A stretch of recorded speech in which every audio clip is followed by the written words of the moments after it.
반갑습니다. 이상원 교수입니다. 오늘의 주제는 지구 외에 다른 별에도 생명체가 살고 있을까요? 입니다. 이 주제는 청소년 미래 세대의 고민 1, 일부 천국 지옥 진리 9개 주제 중에서 5번째 주제입니다. 이런 질문이 제시되었습니다.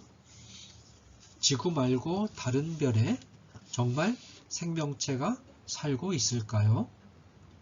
얼마 전에 지구와 비슷한 환경의 행성을 발견했다는 뉴스를 봤는데요. 화성에 생물체가 살 거라고 상상하는 것도 그렇고, 혹시 우주에 지구 말고 또 생물체가 사는 별이 있는 게 아닐까요? 그 별의 사람들도 하나님을 섬기면서 살 수도 있고 말이에요. 이 질문에 대한 저의 답변입니다. 우리 친구가 한 질문은 우리 친구 또래의 학생들이 가장 궁금해하는 질문 가운데 하나예요. 이런 질문을 던지는 친구 중에는 단순한 과학적 호기심을 가진 경우도 있지만 그보다도 신앙적인 문제 때문에 궁금해하는 경우가 있을 것 같아요. 혹시 외계 생명체가 살고 있다면 지금 우리가 믿는 성경이 오류일 수도 있다는 생각을 할 수 있는 거죠.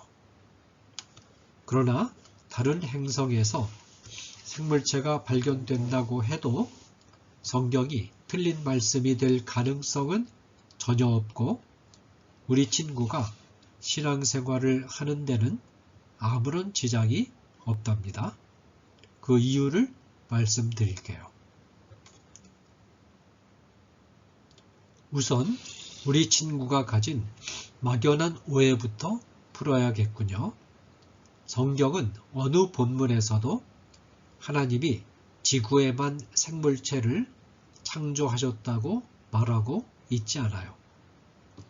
하나님이 지구에 생물체를 창조하신 사건에 대해서는 기록하고 있지만 다른 행성에서 다른 생물체를 창조하셨는지는 아무런 말을 하지 않고 있죠.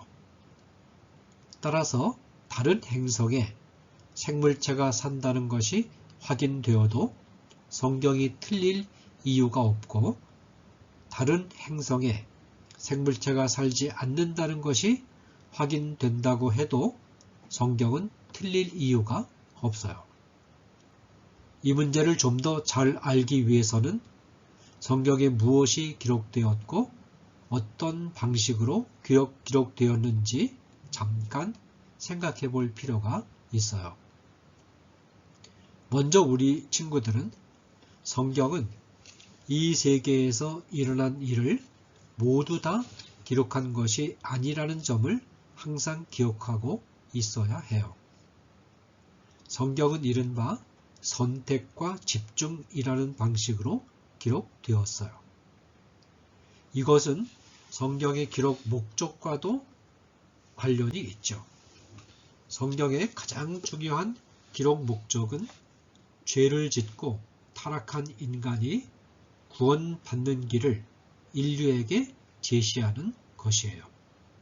따라서 성경은 대부분의 장을 할애하여 현재 인간이 어떤 상태에 있으며 죄를 지어 죽어야 할 운명에 처해 있죠. 이 상태로부터 구원받으려면 어떻게 해야 하는가? 예수님을 믿어야 되겠죠. 이에 대해서 비교적 자세하게 말하고 있어요. 그러나 우주와 인간이 어떻게 존재하게 되었는가에 대해서는 하나님이 창조하셨다는 핵심적인 진리만 2장에 걸쳐서 아주 간략하게 기록하고 있죠. 사실 성경이 하나님의 창조 사건을 기록한 이유도 구원의 진리를 말하는데 서론으로 필요하기 때문이에요. 만약 하나님이 이 세상과 인간을 창조하신 과정을 자세하게 기록하려면 얼마나 많은 책이 필요할지 상상이 되나요? 예를 들어 바늘끝보다도 더 작은 생물체의 세포 안에 들어있는 DNA에는 500페이지 분량의 책 5,000권에 해당하는 정보가 내장되어 있어요. 세포 하나 안에 이 정도의 정보가 들어있다면 이 우주와 인간에 관한 정보들을 다 기록하려면 얼마간의 책이 필요할지 상상을 초월하죠. 그러므로 성경에 인간의 구원에 관련된 진리와 하나님이 우주와 인간을 창조하셨다는 사실 외의 모든 이야기가 기록되어 있다고 생각하기에는 무리가 있답니다. 그렇다면 외계 생명체에 대해서 우리는 어떻게 이해해야 할까요? 이 부분에 대해서 창조 과학자들의 견해를 여러분과 나눠볼까 해요. 창조 과학자란 하나님께서 세상을 창조하셨다는 사실을 믿는 과학자들이랍니다. 창조 과학자들은 외계인의 존재를 생각하는 것은 진화론의 역량이라고 보고 있답니다. 진화론자들은 인간이 진화로 생겨났다고 보고 있는데 그러다 보니 지구 외에도 어딘가에 진화에 의해 생명체가 생겨났을 거라고 믿게 되는 것이죠. 그래서 화성이나 다른 행성에 물이 존재하는지 관심을 두는 것이랍니다. 물은 박테리아와 같은 미생물이 존재할 가능성을 보여주기 때문이에요. 하지만 이미 많은 과학자는 지구처럼 생명체가 살 수 있는 환경을 갖춘 곳은 없다고 보고 있어요. 우주에는 헤아릴 수 없이 많은 별이 있지만 그 별이 생명체가 살 수 있는 환경을 갖추려면 태양의 주위를 도는 행성이어야 하고 태양과의 거리가 너무 가까워서도 멀어서도 안 되며 자전과 공전의 속도도 매우 일정하게 해야 하기 때문이죠. 기울기와 크기도 매우 이상적이어야 하고요. 놀랍게도 모든 우주의 은하들이 우리가 속한 지구를 중심으로 동심원을 그리며 분포하고 있었다고 합니다. 그런데 이런 점을 고려하고 성경을 살펴보면 의미 있는 것을 발견할 수 있답니다. 바로 하나님께서는 지구를 중심으로 우주를 만드셨다는 점이에요. 즉, 우주의 중심은 지구이고 하나님의 관심은 다른 행성이나 우주가 아닌 지구와 거기에 사는 인간에게 있다는 것이죠. 이것은 창조의 과정을 통해서도 알 수 있어요. 성경을 보면 하나님께서 지구를 먼저 만들고 넷째 날에 별들을 창조하셨다고 기록하고 있죠. 그리고 태양보다도 지구가 먼저 창조됐다고 말하고 있답니다.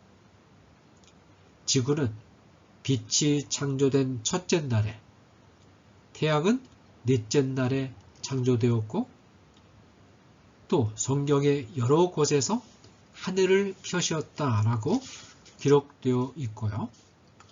즉 하나님께서는 우리 인간이 사는 지구를 위해 우주와 많은 별과 태양 등을 만드셨음을 알 수 있습니다.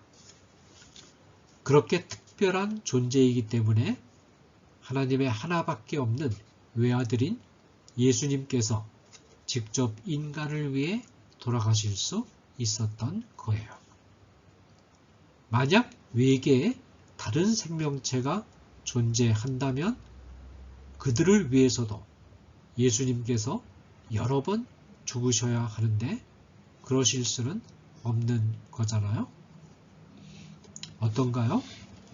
외계 생명체에 대한 친구의 궁금증이 조금은 풀렸나요?